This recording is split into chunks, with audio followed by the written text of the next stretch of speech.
So hello everyone, यदि आप भी 10वीं के स्टूडेंट हैं और आप भी 17 फरवरी 2022 को मैथमेटिक्स का एग्जाम पेपर देने वाले हैं तो इस वीडियो को शुरू से लेकर अंत तक जरूर देखिएगा। इस वीडियो में हम आप सभी को बताने जा रहे हैं 10वीं कक्षा के मैथमेटिक्स का ऐसा इंपॉर्टेंट वीवीआई ऑब्जेक्टिव क्वेश्चन का सलूशन जो कि आपके मैट्रिक के बोर्ड परीक्षा में 100% पूछे जा सकते हैं। तो चलिए फ्रेंड्स, बिना समय गवाए पहला क्वेश्चन का आंसर देख लेते हैं।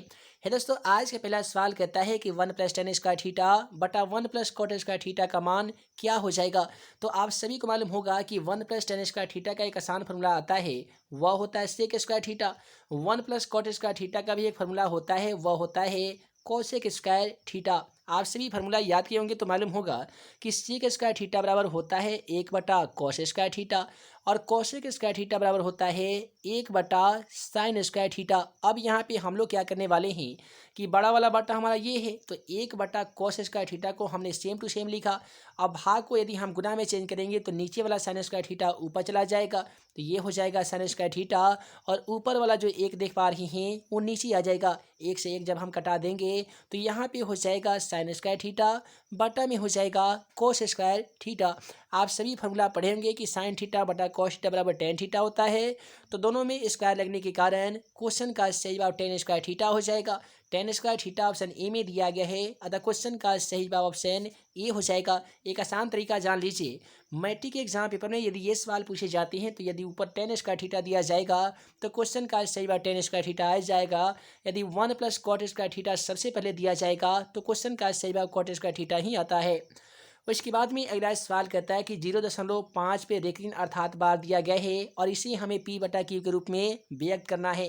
तो याद रखिएगा 0.5 दिया गया था ना, तो हम यहाँ पे केवल 5 लिखेंगे। दशमलव के बाद जितनी भी संख्याएं होंगे उतने आप सभी को बट्टा में 9 लिखना होगा। तो दशमलव के बाद केवल एक संख्या 5 है, इसलिए केवल एक 9 लिख लेंगे। क्वेश्चन का सही जवाब 5/9 होगा, जो कि ऑप्शन ए में दिया गया है। उसके बाद में अगला सवाल देखिए, कहता है कि बहुपद 2x² + 5x - 12 का घात क्या हो जाएगा।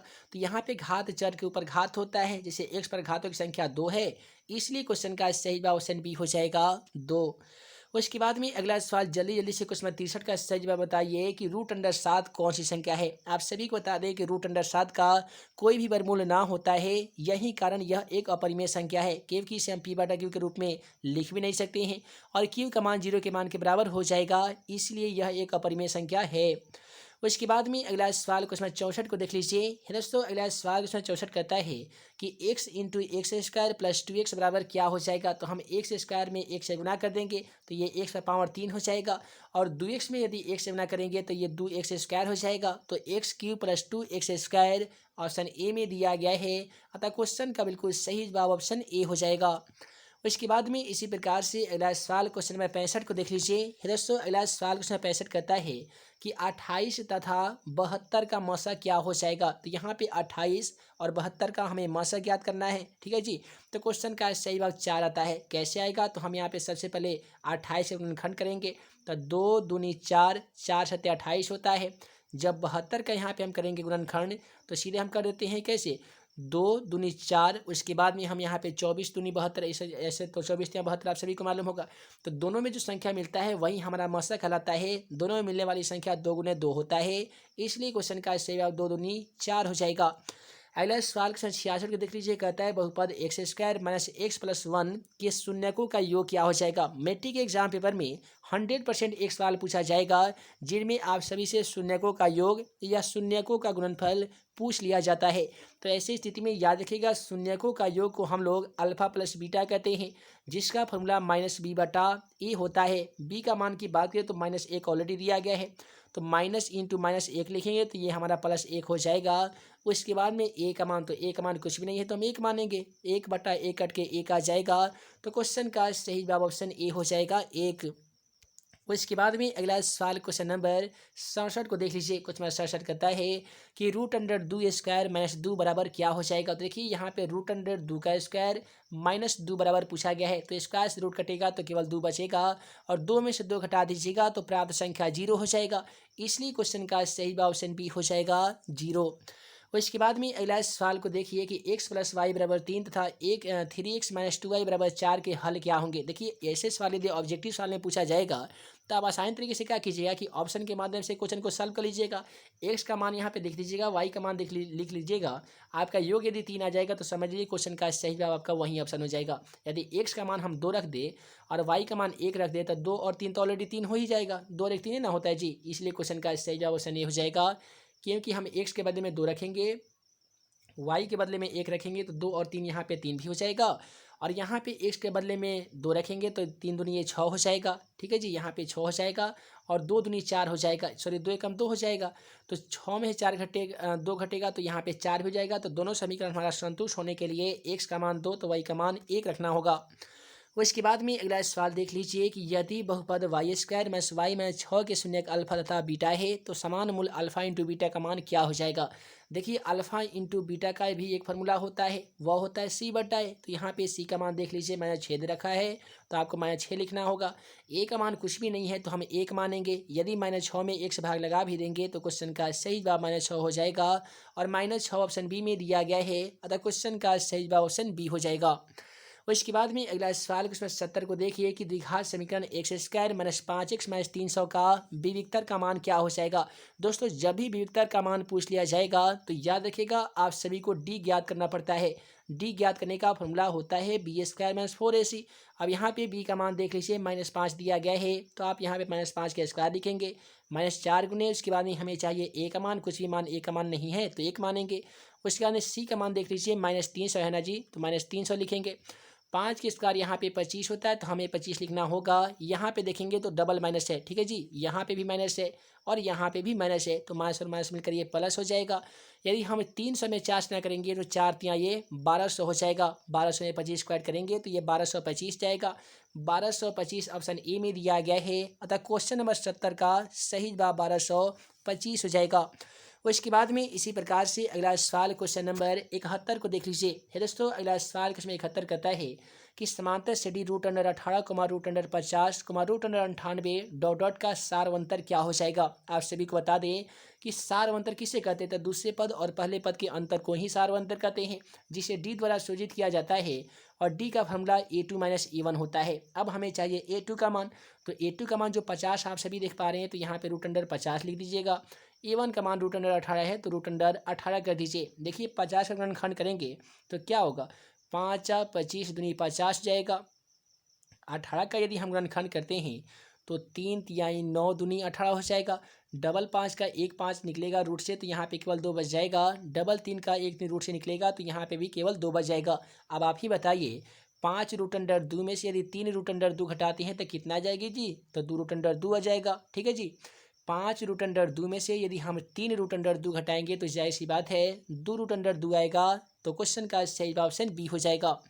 अगला सवाल यहाँ पे क्वेश्चन 72 का सही जवाब बताइए। काफ़ी ही ज़्यादा सिंपल है, कहता है कि यदि Y square plus 1/y square बराबर 14 है तो y प्लस 1/y का मान क्या हो जाएगा। देखिए यहाँ पे आसान तरीके से ये 14 + 2 16 ही होगा। हालांकि क्वेश्चन का सही ऑप्शन ए आएगा। यदि आपको ऐसे बनाने नहीं आता है तो सीधे 14 में 2 ऐड कर दीजिएगा, क्योंकि a² + b² + 2ab वाले फॉर्मूला बनेगा। तो क्वेश्चन का सही ऑप्शन ए हो जाएगा जी 16। और इसके बाद में अगला सवाल यहाँ पे क्वेश्चन 73 को देख लीजिए। यदि समांतर श्रेणी का nवां पद 6n - 2 हो तो पहला पद का मान क्या हो जाएगा। तो हम यहाँ पे 6 और n का मान हमें 1 रखना होगा। ठीक है जी, यानी 6 गुने हम यहाँ पे 1 कर देंगे, -2 कर देंगे तो 6 एकम 6 हो जाएगा, और 6 में से 2 घटेगा तो 4 हो जाएगा, और यहीं आपका पहला पद a का मान होगा। तो क्वेश्चन का सही जवाब ऑप्शन बी हो जाएगा 4। उसके बाद में अगला सवाल क्वेश्चन 74 में कहता है कि बिंदु -6,10 में कोटि का मान क्या हो जाएगा। 100% एक सवाल ऐसा पूछा जाएगा आपके एग्जाम पेपर में जहां पे आपसे कोटि का मान नहीं तो भुज का मान पूछ लिया जाएगा। याद रखिएगा जब भी भुज का मान पूछा जाएगा तो एक्स को हम लोग भुज कहते हैं और एक्स का मान पहले वाला होता है, वाई को हम लोग कोटि कहते हैं और कोटि का मान दूसरा वाला होता है। फिलहाल इस क्वेश्चन में देख लीजिए बिंदु 6-6,10 में कोटि का मान क्या होगा जी, तो कोटि मतलब दूसरा वाला। क्वेश्चन का सही जवाब 10 हो जाएगा, जो कि ऑप्शन बी में दिया गया है। उसके बाद में अगला सवाल देखिए कि sec² a - tan² a का मान क्या हो जाएगा। काफ़ी ही ज़्यादा सिंपल सवाल है, आशा करते हैं इसका आंसर आप सभी जानते होंगे कि sec² θ - tan² θ का मान 1 होता है ना जी। क्वेश्चन का सही जवाब ऑप्शन बी हो जाएगा। उसके बाद में अगला सवाल देखिए कि यदि x, y, z समांतर श्रेणी में है तो y का मान क्या हो जाएगा। ये क्वेश्चन भी काफ़ी ही ज़्यादा इंपॉर्टेंट है, याद रखिएगा। समांतर श्रेणी में कोई भी संख्या का होने का आसान तरीका क्या है कि d1 और d2 का मान समान होना चाहिए, D1 ज्ञात करने का आसान फार्मूला A2 माइनस A1 होता है। तो हम क्या करेंगे, y माइनस एक्स करना होगा, चूँकि A2 का मान y है, A1 का मान x है। उसके बाद में यहाँ पे करना होगा y3 माइनस A2, तो y3 का मान यहाँ पे z है, y2 का मान y है, तो यहाँ पे y करना होगा। अब यहाँ पे हम क्या करेंगे कि y को y लिखेंगे। आप जो यहाँ पे माइनस वाई देख पा रहे थे, बराबर की तरह करिए प्लस वाई हो जाएगा। यहाँ पे जेड का जेड ही लिखना पड़ेगा। ये जो आप माइनस एक्स देख पा रहे थे, बराबर की तरफ जाकर प्लस एक्स हो जाएगा। ठीक है जी। अब y में y को यदि हम ऐड करेंगे तो 2y हो जाएगा। यहाँ पे z प्लस एक्स को सेम टू सेम लिख देंगे। यदि y बराबर z प्लस एक्स हम लिखते हैं तो जो 2 आप गुना में देख पा रहे थे, बराबर की तरफ जाकर ये भाग में हो जाएगा, अर्थात y का मान z प्लस एक्स बटा 2 हो जाएगा। z प्लस एक्स बटा 2 ऑप्शन बी में दिया गया है, अतः क्वेश्चन नंबर 76 का सही जवाब ऑप्शन बी हो जाएगा। आइए अगला सवाल क्वेश्चन 77 को देख लेते हैं कि साइन ए इंटू कौशिक ए का मान क्या हो जाएगा। आप सभी को मालूम होगा कि साइन थीटा गुने कौशिक थीटा का मान 1 होता है, या साइन थीटा का फॉर्मूला पी बटा एच लिख लीजिए, कौशिक थीटा का फॉर्मूला एच बटा पे लिख दीजिए। पी एच से एच कटेगा एक मरतबे, पी से पी एक मरतबे कट जाएगा। इस प्रकार से भी क्वेश्चन का सही जवाब 1 हो जाएगा। उसके बाद में अगला सवाल करता है कि बिंदु ए में 6,0, बी में 14,0, सी में 16,8 से बनने वाले त्रिभुज का क्षेत्रफल क्या हो जाएगा। आप सभी को मालूम होगा कि त्रिभुज का क्षेत्रफल का formula 1/2 x1 into y2 minus y3 plus x2 into y3 minus y1 plus x3 plus y1 minus y2, इस प्रकार के त्रिभुज का क्षेत्रफल का फॉर्मूला होता है। इस पे बना लीजिएगा, क्वेश्चन का सही जवाब 32 वाली इकाई आ जाएगा। अगला सवाल कहता है कि cot into 90 degree minus theta बराबर क्या होता है जी। तो इसका सही जवाब ऑप्शन बी हो जाएगा। यह एक फार्मूला है, कॉट इंटू 90 माइनस थीटा बराबर टेन थीटा होता है। तो वहीं पे टेन इंटू 90 माइनस थीटा बराबर कॉट थीटा होते हैं जी। अगला सवाल क्वेश्चन 80 का सही जवाब बताइए कि त्रिभुज के शीर्ष का निर्देशांक x1, y1, x2, y2 और x3, y3 है, तो केंद्रक का निर्देशांक क्या हो जाएगा। आप सभी को बता दें कि त्रिभुज का केंद्रक का निर्देशांक का फॉर्मूला x बराबर x1 plus x2 plus x3 बटा 3 होता है। तो वहीं पे y बराबर y1 plus y2 plus y3 बटा 3 होता है। इस प्रकार का ऑप्शन यहाँ पे देख लीजिए, x1 plus x2 plus x3 बटा 3, ये तो 2 दिया गया है, लेकिन 3 कहाँ पे दिया गया है, ऑप्शन बी में दिया गया है। इसलिए क्वेश्चन का सही जवाब ऑप्शन बी हो जाएगा जी। अगला सवाल क्वेश्चन 81 को देखिए कि sine 20 degree minus cos 70 degree का मान क्या हो जाएगा। साइन 20 को आपको ऐसे लिखना होगा, साइन इंटू 90 में से 20 घटेगा तो जाहिर सी बात है 70 हो जाएगा, है ना जी। और यहाँ पे कॉस 70 है, उसे आपको सेम टू सेम कॉस 70 लिख देना होगा। साइन इंटू 90 माइनस थीटा बराबर कॉस थीटा होता है, थीटा के बदले में 70 डिग्री लिखिएगा। और यहाँ पे भी कॉस 70 है, इसे कॉस 70 ही लिख दीजिएगा। दोस्तों कॉस 70 में से कॉस 70 घटा दीजिएगा तो भी जीरो आएगा, इसे कटा दीजिएगा तो भी जीरो आंसर आ जाएगा, यानी क्वेश्चन का सही जवाब ऑप्शन बी हो जाएगा। अगला सवाल देखिए, कहता है कि 1 माइनस कॉस पावर 4a बराबर क्या हो जाएगा। ऐसे क्वेश्चनों का सोल्यूशन करना काफ़ी ही ज़्यादा सिंपल होता है, याद रखिएगा। देखिए ये हो जाएगा साइन स्क्वायर ए इंटू 1 प्लस कॉस स्क्वायर ए हो जाएगा। इस प्रकार का ऑप्शन डी में दिया गया है, क्वेश्चन का सही जवाब ऑप्शन डी होगा जी। अगला सवाल क्वेश्चन 83 को देखिए, कहता है कि रूट अंडर 2 कॉसेक थीटा बराबर 1, तो थीटा का मान क्या हो जाएगा। मान लेते हैं हम लिखते हैं कॉस थीटा बराबर 1, तो रूट अंडर 2 यहाँ पे जो गुना में देख पा रहे हैं वो भाग में हो जाएगा। अब कॉस थीटा में 1 बटा रूट अंडर 2 किसका मान होता है जी, तो 45 डिग्री करना होता है। क्वेश्चन का सही जवाब ऑप्शन बी हो जाएगा 45 डिग्री। अगला सवाल कहता है यदि टेन थीटा बराबर पी बटा क्यू हो तो cos theta plus sine theta बटा cos theta minus sine theta का मान ज्ञात कीजिए। टेन थीटा में पी बटा बी दिया गया है, एच का मान निकाल दीजिएगा। फॉर्मूला हो जाएगा P square plus B square. P का मान ऑलरेडी पी स्क्वायर है, बी का मान क्यू स्क्वायर कर दीजिएगा, एच का मान आपका आ गया है। कॉस थीटा साइन थीटा के वाले फॉर्मूला पी बटा एच पे बैठा लीजिएगा। आपका क्वेश्चन का सही जवाब क्या होगा जी, तो ऑप्शन बी हो जाएगा क्यू प्लस पी बटा क्यू माइनस पी। उसके बाद में अगला सवाल करता है यदि सेक ए बराबर 25/7 हो तो साइन ए का मान क्या हो जाएगा। देखिए सेक का फॉर्मूला एच बटा बी होता है ना। तो एच का मान यहाँ पे 25 है, पी का मान 7 है। साइन थीटा ज्ञात करने के लिए फॉर्मूला पी बटा एच होता है। एच के बदले में आप 25 तो लिख सकते हैं, लेकिन एच का मान भाई कहाँ से लाइएगा, है ना। सॉरी, एच के बदले में आप 25 लिख सकते हैं, लेकिन पी का मान कहाँ से लाइएगा। तो सबसे पहले पी ज्ञात कर लीजिए। पी ज्ञात करने का आसान formula H square minus B square होता है। एच का मान देख लीजिए 25 दिया गया, तो 25 का स्क्वायर खींचेगा, 6 से 25 हो जाएगा। बी का मान 7 है, तो 7 का स्क्वायर खींचे 49 हो जाएगा। 625 में से यदि 49 घटा लीजिएगा तो ये 576 बचेगा। और आप सभी को मालूम होगा 576 का वर्गमूल 24 होता है, तो पी के बदले में यहाँ पे 24 लिख दीजिए। इस प्रकार से साइन थीटा का आंसर जो आ जाएगा वो 24/25 हो जाएगा। 24/25 यहाँ पे ऑप्शन ए में दिया गया है, अतः क्वेश्चन नंबर 85 का सही जवाब ऑप्शन ए हो जाएगा जी। अगला सवाल कहता है कि टेन स्क्वायर 45 डिग्री माइनस 1 का मान क्या हो जाएगा। देखिए 10 45 का मान 1 होता है, एक का स्क्वायर कर दीजिए माइनस 1, एक का स्क्वायर 1 होता है, एक में से 1 हटा दीजिएगा तो भी 0 आंसर आ जाएगा। क्वेश्चन का सही जवाब ऑप्शन बी हो जाएगा। अगला सवाल करता है कि 1 + 10 स्क्वायर ए बटा सेक स्क्वायर ए का मान क्या हो जाएगा। देखिए 1 + 10 स्क्वायर ए बराबर क्या होता है जी, तो ये आपका सेक स्क्वायर होता है और नीचे भी ऑलरेडी सेक स्क्वायर ए दिया गया है। ये दोनों को एक दूसरे से जब कटा देंगे तो क्वेश्चन का सही जवाब 1 होगा। एक यहाँ पे ऑप्शन सी में दिया गया है, अतः क्वेश्चन का सही जवाब ऑप्शन सी हो जाएगा। अगला सवाल करता है त्रिभुज एबीसी के बिंदु डी और ई क्रमशः भुजा ए बी और ए सी इस प्रकार है कि डी ई समांतर बी सी ए डी बटा डी रवा 4/5 है, ए सी का मान 18 है, तो ए का मान क्या हो जाएगा। देखिए ऐसे सवाल को सॉल्व करना काफ़ी ही सिंपल होता है। इसका फॉर्मूला आता है ए डी बटा डी बी और ए ई बटा ए सी होता है, तो यहाँ पे 4/5 करके ए ई बटा ए सी वाले फॉर्मूला पे बना लीजिएगा। इस क्वेश्चन का सही जवाब आपका ऑप्शन बी हो जाएगा, यानी 8 सेमी। अगला सवाल कहता है कि एक न्याय संगत पासा फेंका जाता है तो रूढ़ संख्या आने की प्रक्रिया क्या होगी। मान लेते हैं कि एक पासा पे कुल संख्या कितनी होती है, 6 होती है, तो 1 2 3 4 5 और 6, एक पासे को फेंकने पे 1 से लेकर 6 तक संख्या आ सकते हैं। इसमें कहता है कि रूढ़ संख्या आने की प्रक्रिया क्या होगी, यानी आभाज्य संख्या आने की प्रक्रिया क्या हो जाएगी। तो देखिए आभाज्य संख्या 2 हो जाएगा, 3 हो जाएगा और 5 हो जाएगा।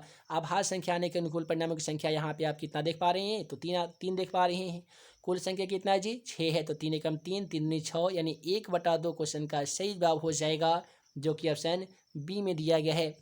उसके बाद में अगला सवाल क्वेश्चन 90 को देखिए कि दो वृत्त के क्षेत्रफलों का अनुपात 4:25 है, तो उनके त्रिज्याओं का अनुपात क्या हो जाएगा। त्रिज्या का अनुपात पूछा गया है और क्षेत्रफल का अनुपात दिया गया है। 100% एक ऐसा सवाल आपके मैट्रिक एग्जाम पेपर में देखने को जरूर मिलेगा, ठीक है जी। तो देखिए 4 को आप रूट कर देना है 4, 25 को भी रूट कर देना है 25। देखिए 4 का वर्गमूल 2 होता है, 25 का वर्गमूल होता है 5। क्वेश्चन का सही जवाब 2:5 होगा, जो कि ऑप्शन डी में है।